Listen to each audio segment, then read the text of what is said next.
NaVi, well, they've got the first here in the second OT. See how many more they can muster on this T-half. Draw your attention to the top of your screen. First to 22, that's the magic number. 21-21, and we go again.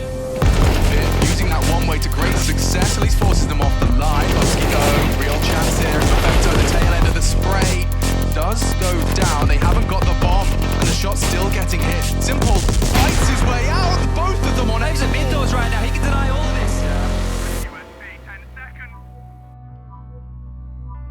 Cologne 2021 was actually super important because it was the first LAN event outside of the COVID-19 pandemic. It was the first time all of professional Counter-Strike actually returned to a LAN environment, and all the teams and all the players that had been struggling online, had been stuck playing from home, that had missed the LAN environment, everyone kind of came into this event with something to prove.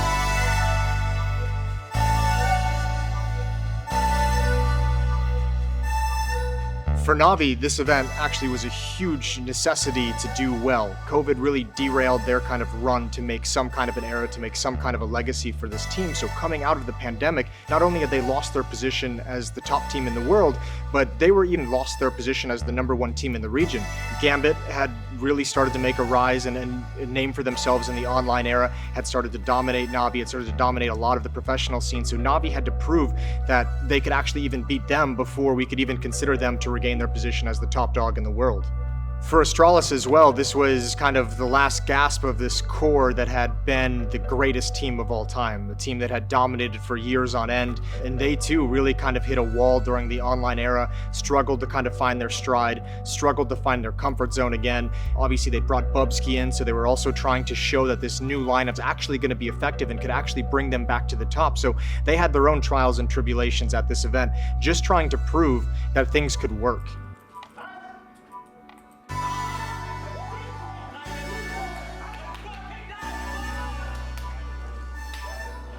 This matchup specifically as well was the winner's match of the group stage game. The winner of this match actually went through to the playoffs with the top seed out of the group. It was a very, very important game for both these teams to kind of establish their pecking order going into the playoffs. And obviously you don't want to lose it and drop down and have to play some of the other best teams in the world. So just qualifying through right out of the gates, it was a huge benefit. It was a huge, obvious, a leg up on some of the other teams. This was actually the second map in the series that would go to all 3 maps. A very competitive matchup, and both these teams kind of had some trials and tribulations and were really trying to grow into the event and kind of hit their peak form going right into the playoffs. So for Dust 2 to go to double overtime with NaVi having a chance to 2-0, that might have been devastating to Astralis, who, like we said, are still trying to prove themselves and prove that this lineup can be effective and can be dangerous.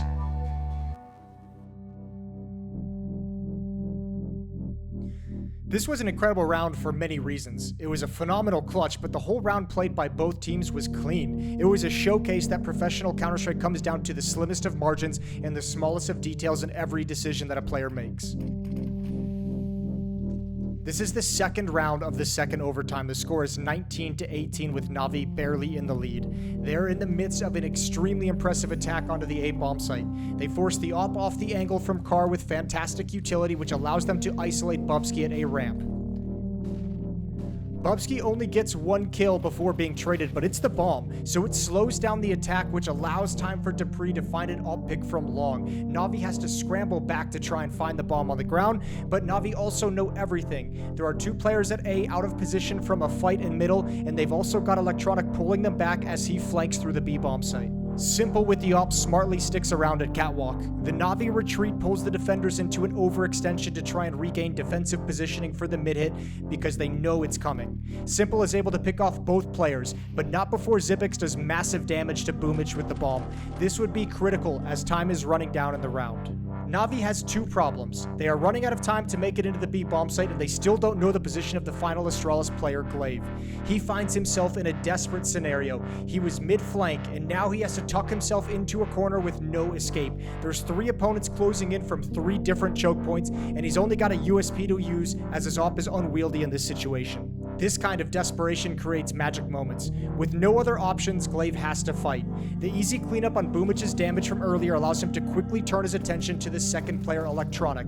He's also tagged low from earlier in the round, and Electronic is able to be traded very, very quickly. If he hadn't been so low, Glaive would have had no time to reset his aim and recoil for the final fight.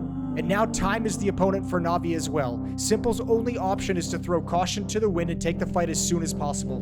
Glaive completes the incredible clutch with some precision shots onto Simple and snatches the round away from what seemed like certain defeat.